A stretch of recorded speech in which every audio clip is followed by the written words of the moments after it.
Welcome to back guys. आज हम कक्षा 10वीं का 5.1 का तीसरा का पहला क्वेश्चन करेंगे। चलिए तो हम इधर बुक पे आ जाते हैं।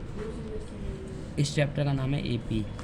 तो ये पहला क्वेश्चन है जिसमें हमें पूछ रहा है कि निम्नलिखित में से प्रत्येक एपी के लिए प्रथम पद तथा सर्वांतर ज्ञात कीजिए। जो हमारा प्रथम पद होता है उसको हम ए से दर्शाते हैं, और जो हमारा सर्वांतर होता है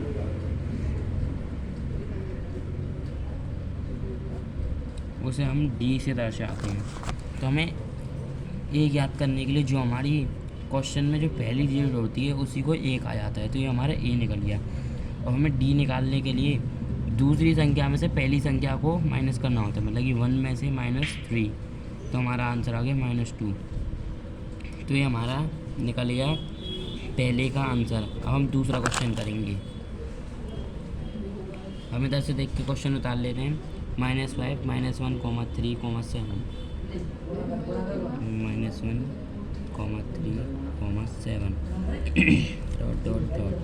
अब हम इसका ए निकालेंगे, तो ए आएगा हमारा पहली -5 है, तो हमारा ए आ गया -5।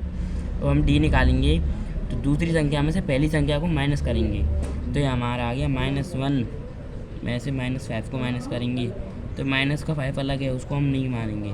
तो माइनस से माइनस जब कट जाएगा तो यहाँ पर आएगा -1 + 5, तो हमारा आंसर आएगा 4।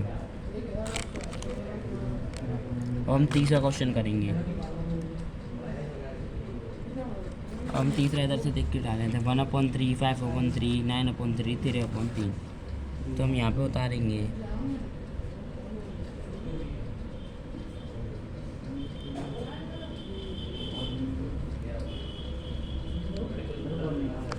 अब हम यहाँ पे ए निकालेंगे, तो ए हमारी पहली डिजिट होती है, हमें पता है। तो हम यहाँ पे जब ए निकालेंगे तो ये आ गई हमारी 1/3, जिसे हम प्रथम पद भी कहते हैं।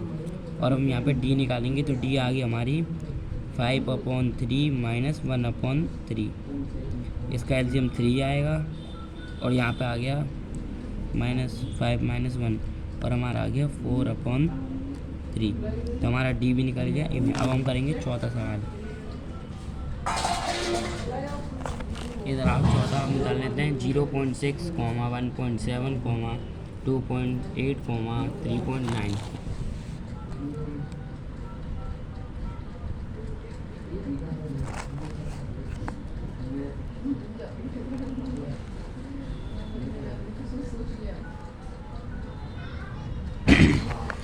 अब हमारा इसका ए निकल गया। जो हमारी पहली डिजिट होती है वो ये होता है, हमें पता है, तो हमारा ए आ गया 0.6।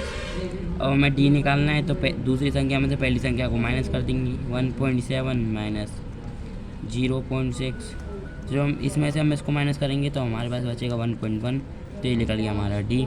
और ये हमारे चारों क्वेश्चन सॉल्व हो चुके हैं, और हमारा तीसरा क्वेश्चन हो गया कंप्लीट। धन्यवाद।